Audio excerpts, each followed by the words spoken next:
اللہ تعالیٰ موت ویسی دیتے ہیں جیسی زندگی گزرتی ہے. جن کی زندگیاں اللہ کو راضی کرتے ہوئے گزرتی ہیں اللہ ان کی موت بھی ایسی کر دیتا ہے. اللہ ان کی موت بھی ایسی کر دیتا ہے. حضرت جنید بغدادی رحمت اللہ علیہ کے مرنے کا وقت آیا، انتقال کا وقت آیا، تو جو ان کے آس پاس کھڑے ہوئے تھے انہوں نے زور زور سے کلمہ پڑھنا شروع کر دیا.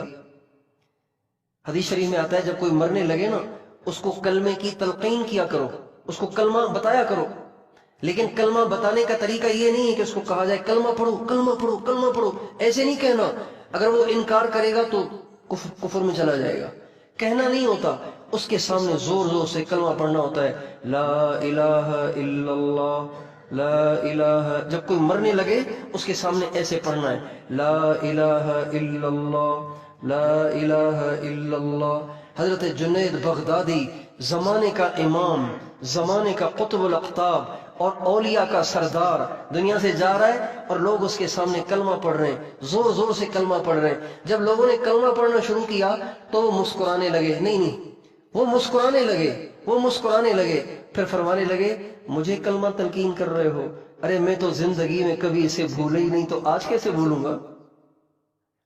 میں تو کبھی اس کلمے کو بھولا ہی نہیں. میں نے تو دن کو بھی اس کلمے کی تسبیحاں پڑھی ہیں، میں نے تو رات کو بھی اس کلمے کی تسبیحاں پڑھی ہیں، میں نے تو سفر میں بھی اس کلمے کو دہرایا ہے، میں نے تو حضر میں بھی اس کلمے کو دہرایا ہے، میں نے تو سکھوں میں بھی اس کلمے کو پڑھا ہے، دکھوں میں بھی اس کلمے کو پڑھا ہے. تو میں آج کیسے بھول جاؤں گا؟ اللہ ایسی موت دیتا ہے، اللہ ایسی موت دیتا ہے. ایک بہت بڑے بزرگ گزرے، امام بخاری کے شاگردوں میں سے ہیں، امام بخاری کے شاگرد ہیں. جب ان کے انتقال کا وقت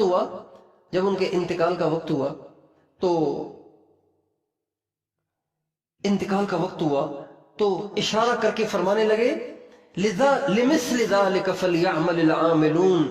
اس جیسی چیز کے حاصل کرنے کے لیے عمل کرنے والوں کو عمل کرنا چاہیے. یہ کہتے ہی ان کا انتقال ہو گیا. اللہ نے جنت ان کے سامنے کھول دی، مرنے سے پہلے ہی اللہ نے جنت دکھا دی ان کو. ایسے لوگ تھے.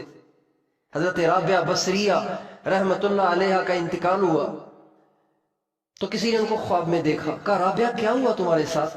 کہا جب مجھے لوگ قبر میں رکھ کے چلے گئے تھے، جب مجھے لوگ دفنا کے چلے گئے تھے تو فرشتے میرے پاس آئے، منکر نکیر میرے پاس آئے اور مجھے کہنے لگے رابعہ من ربکی، رابعہ تیرا رب کون ہے؟ پہلا سوال، رابعہ تیرا رب کون ہے؟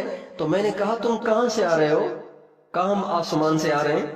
تو میں نے کہا تم آسمان اتنی دور سے آئے ہو تو اتنی دور سے آ کر تم اللہ کو بھول گئے؟ کہا نہیں ہم تو اللہ کو نہیں بھولے. تو کہا چند فٹ رابعہ زمین کے اندر اتر کر اللہ کو کیسے بھول سکتی ہے؟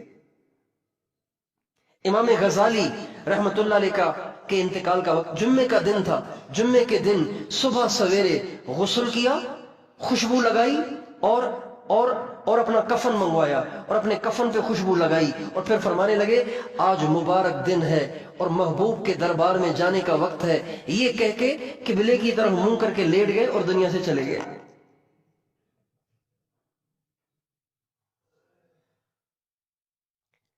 ایک بہت بڑے بزرگ گزرے خواجہ فرید الدین عطار رحمت اللہ علیہ، ان کی ایک بڑی مشہور کتاب ہے تذکرۃ الاولیاء. یہ پہلے عطار تھے یعنی خوشبو بیچتے تھے، پنساری تھے، خوشبو بیچتے تھے.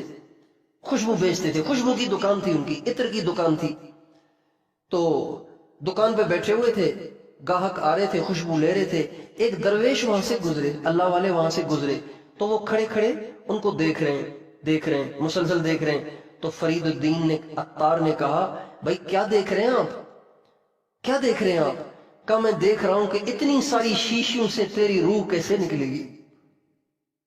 اتنی ساری شیشیوں سے تیری روح کیسے نکلے گی؟ تیری روح ان ساری خوشبو کی شیشیوں میں پھنسی ہوئی ہے تو تیری روح کیسے نکلے گی؟